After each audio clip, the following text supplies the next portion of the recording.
যদি কখনো তোমাকে কেউ ঠকায়, মনে রাখবা যে মানুষকে ঠকায় সে তার লাইফে সুখ খুঁজে পায় না, ঠিক না?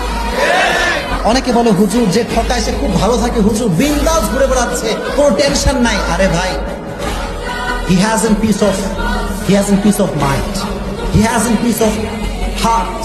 মানুষকে যখন মানুষ কষ্ট দেয়, আল্লাহ তার মানুষের মনের যে প্রশান্তিতে কেড়ে ফেলে। এজন্য যে আপনাকে কষ্ট দিচ্ছে সে আসলে জিতে নাই, সে হেরে গেছে। জিতছে না হারছে। এজন্য সবসময় যত দুঃখ আসুক, যত কষ্ট আসুক, সবসময় পড়বেন আলহামদুলিল্লাহ। কুমিল্লা মানুষের মরা কেন এত বুঝলাম একটা, পড়েন না আলহামদুলিল্লাহ।